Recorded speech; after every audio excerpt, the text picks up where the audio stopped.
Alright. Today I'm going to try not to rant. I'm just going to talk about the game. Milan lose 5-1 to Inter. Match week 4. There's nothing that happened out there today that hasn't happened for the past 3 years. There were no issues out there on the field that have not existed for a long time. There are no issues that happened on the field that couldn't have been fixed, but were left unaddressed. All those things are true. All those things are factually true. Everything that happened out there has been happening for at least the past year. At least, I think more than that, but at least the past year. And everything that happened out there was left unaddressed this summer. Now, I'm going to address the first part, which is you're going to get a lot of people, and I saw this on the previous video, where you go like, because I was happy, obviously, about the Roma win, and you get a lot of people being like, oh, he's happy now, he was upset at the beginning of the summer. It's like, yeah, it's called being a fan. I was upset at the beginning of the summer. I was cautious about our transfer window, and at the end of the summer, and I predicted us to finish third. That being said, when the team wins, I'm a fan. So, yeah, let's win the league. What the hell? You think I give a shit about any of my opinions over Milan winning games and winning trophies? No, I don't. So when the team is good, I will get carried away. I will get swept by the emotion, and I'll want to win the league. Now that we've lost like this, I'll sit back in reality. And in the reality of the same things that I said on this very channel, actually. If you want to go back, on January 31st, I did a video when we lost 5-2 to Sassuolo. I did a video that day saying this and this and this are the problems. And I'm about to repeat them because they're the exact same problems that occurred today. Same exact thing. Same ideas, same issues. Today, Milan lose 5-1 through many different issues, but most importantly of all, let's highlight some things. First of all, 3 years ago, or 4 years ago, when Inter won the title, the infamous Lukaku dominates Milan and Inter win 3-0 in that derby, en route to winning the title. That derby was one of the highest scapegoating moments I've ever seen as a Milan fan. Everything that happened wrong in that game and to that team was Romagnoli's fault, right? We fast forward, and then Romagnoli was benched, and Tomori came in, right?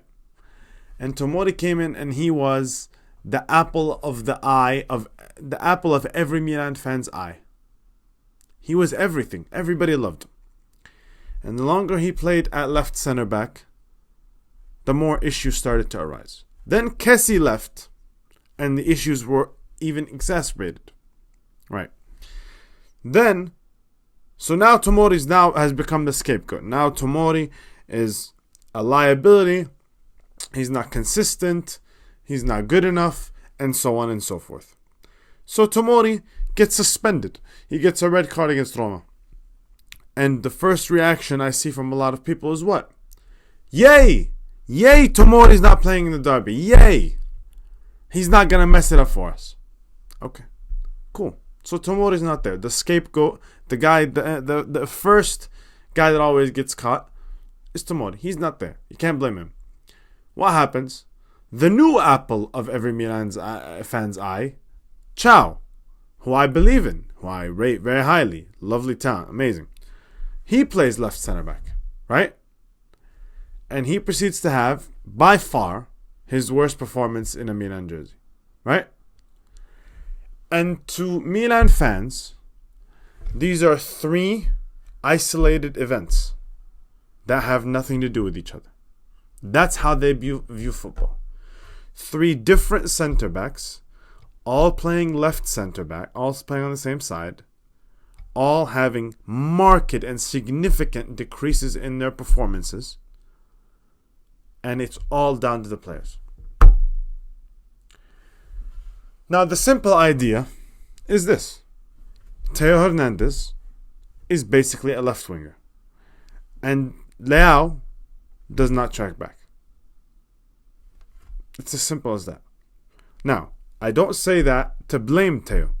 I understand why he bombs forward. And we encourage that because his offensive ability is a key part of this team. So this is not a slight on him. But you have that. And then you have 3 years ago, we've been playing this same style against Inter, this aggressive pressing style against Inter for 4 years.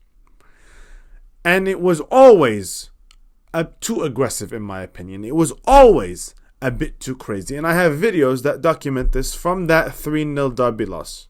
I have a video from then that day, and I said exactly that we played too aggressive and were too disrespectful to Inter. Those are the words that I used. Disrespectful. And I will continue to use that word today. We disrespect Inter the way we line up against them. Those tactics 4 years ago and 3 years ago when Frank Kessie was here, even then those tactics were a bit extreme. But at least you had the safety valve back then. When Theo and Leao would bomb up forward in the left flank, Frank Kessie was the one who was going to come and become the de facto left back in transition, right? And it didn't always work, but sometimes it worked just enough, like it did when we won the Scudetto and beat them with that Giroud brace, right?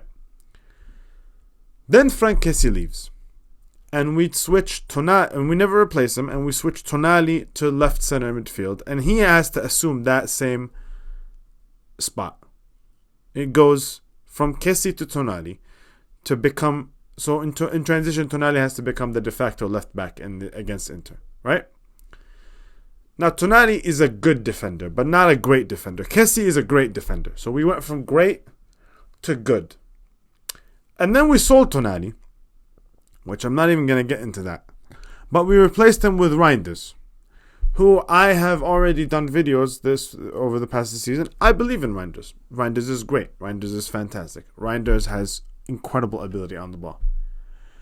But what Reinders does not have, has never had, and will never have, is not one lick of defensive ability. Nothing. Not even a little bit. Okay? And over the first 3 games, a lot of Milan fans love to post how much distance he covers. That's great. I love it. It's not any credit to his defensive ability. It's not. He has no defensive ability whatsoever. So we've went from a great option to fill in those Theo and Leao gaps to a good one to defensively a terrible one. Right? So that's the first thing that happened.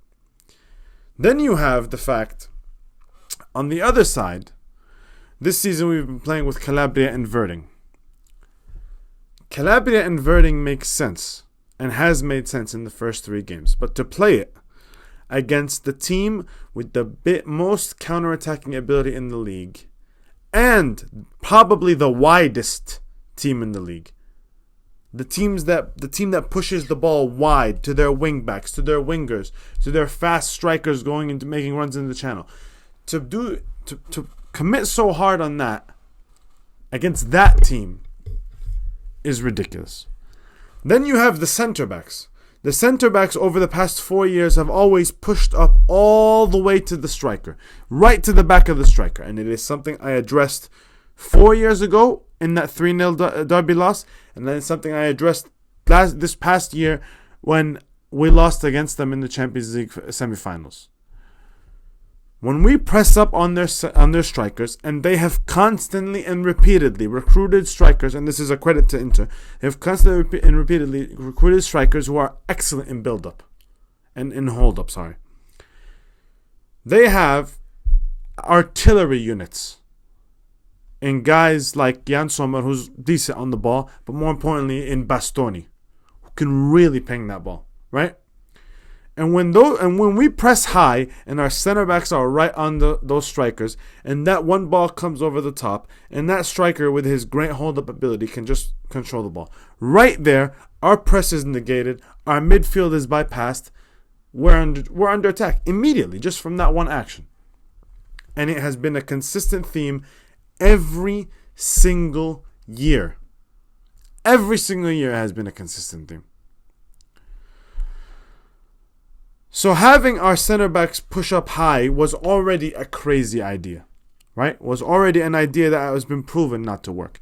But to do that without Tomori, as we said he was suspended, to do that with Kjaer, and I this is not a slight on Kjaer, I cannot give him one iota of blame for today. Because his physical limitations are known. They are factual, everybody knows them. So if you put him on the pitch in that position, it cannot be his fault. It is your fault as the manager and as the management who put us in this position to have him out on the field.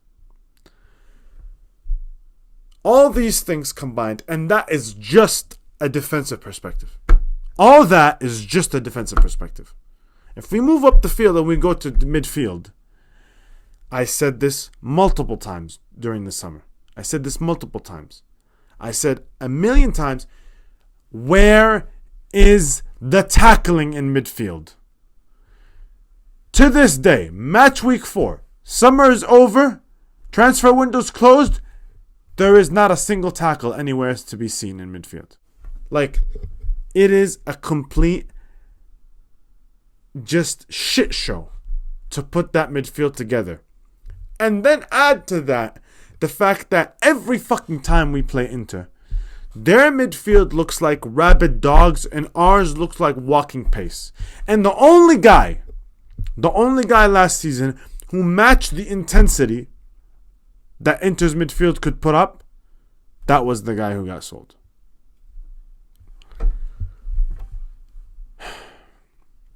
You want to go up the pitch a little bit more? You go to Giroud. Giroud has his quality. Giroud has his benefits. Giroud should be a part of the squad.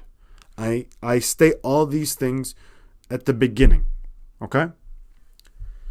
Now I say, Giroud is 37.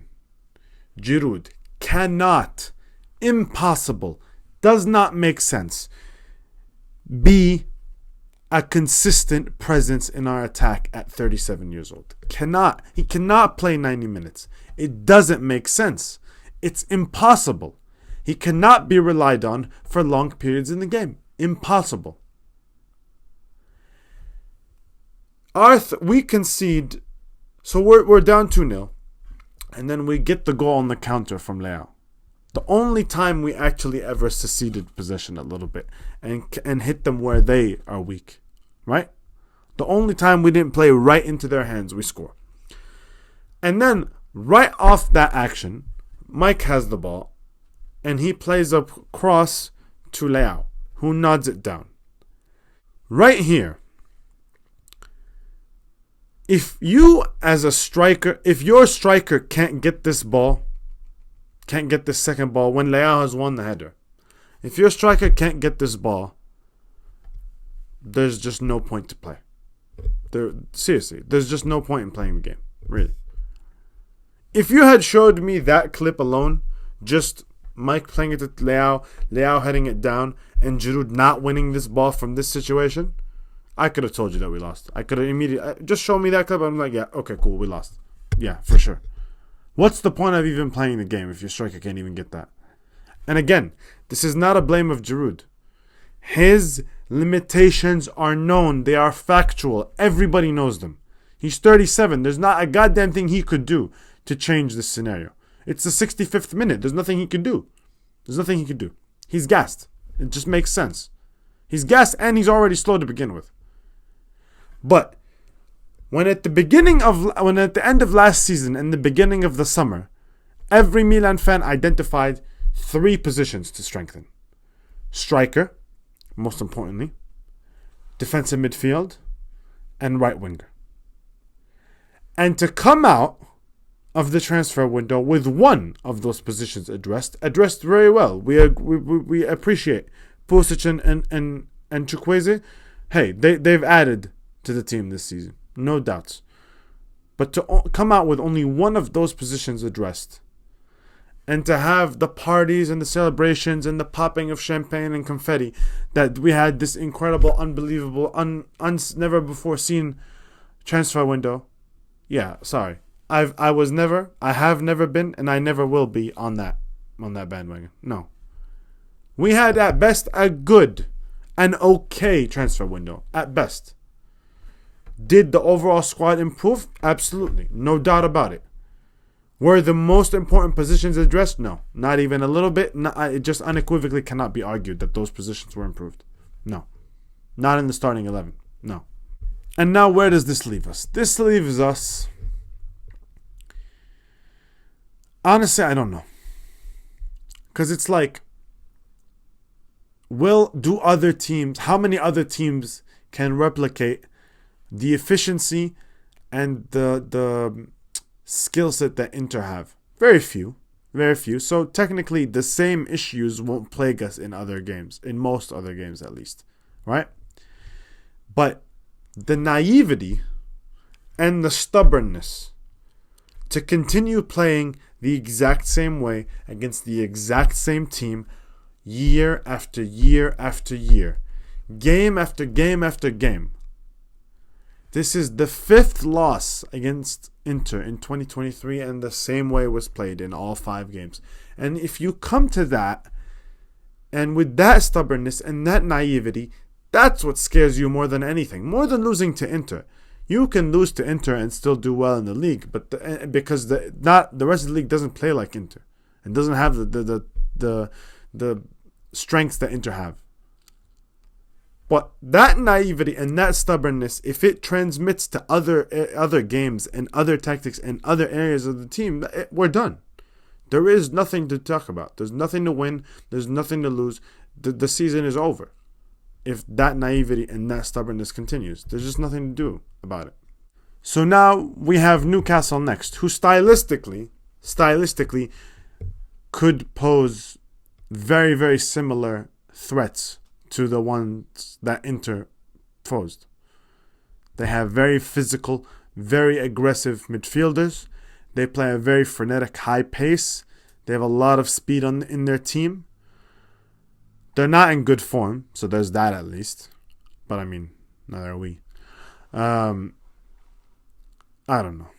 We'll just have to see, honestly. It's just such a demoralizing result, honestly, and it's just such a demoralizing performance and such a demoralizing way to come out there and play. It just is.